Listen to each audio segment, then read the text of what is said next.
Hello, my name is Mackenzie Lamont, and I'll be doing an informative speech about using solar power as a fuel source alternative. In 2019, Wood Mackenzie Power and Renewables and the Solar Energy Industries Association reported that there had been well over 2 million installations of solar power in the United States. They also predict that at that rate that there should be about 1 installation per minute by the year 2024. With this industry growing so fast and becoming so popular, I think it's important that we know a little bit more about what it is. So, what I have found out is that using solar power as a fuel source alternative, it has minimal impact on the environment, it is versatile, and it runs off of a sustainable and reliable source of energy, the sun. First, I'd like to go more into detail about the environmental impact of solar cell and solar power. The science behind solar power and solar cell production is constantly evolving and becoming more and more eco-friendly. Joseph Bergensen, Brent School of Environmental Management, Garvin Heath from the National Renewable Energy Laboratory, and Sangwon Suh from Department of Energy Processing and Engineering evaluated the impacts of the average United States solar cell. And they have found that since 2010, there have been significant decreases in environmental impacts in the areas of metal depletion, land use, carcinogens, and global warming.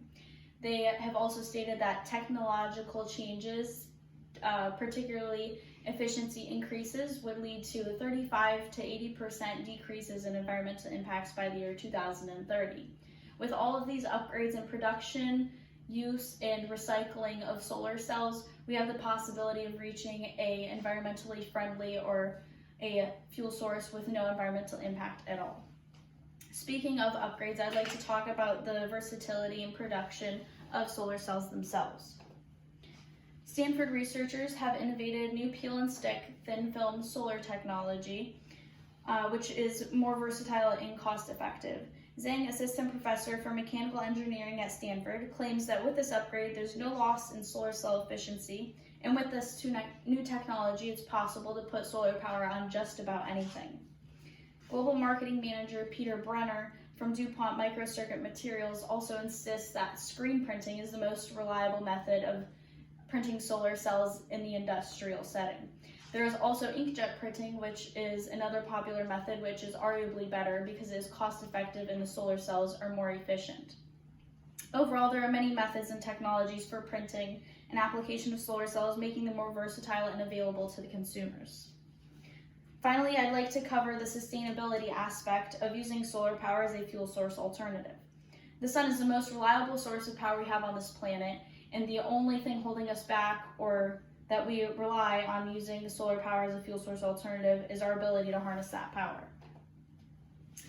According to NASA's Robert Simon, tropical regions like Central America receive 90% of the sun's energy, and North America temporal zones receive about 70% of that sun's energy. And with this information, you may think that only full sun areas are able to rely on solar power, but that's not true.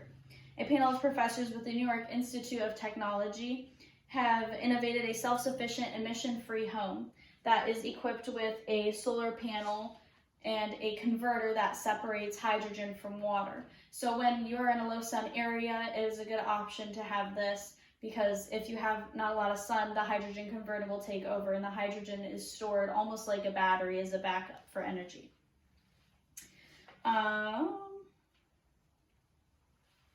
In conclusion, and it was real. The takeaway from this in conclusion, solar power has minimal and continually decreasing impact on our environment. The availability and application of solar cells is very broad and wide.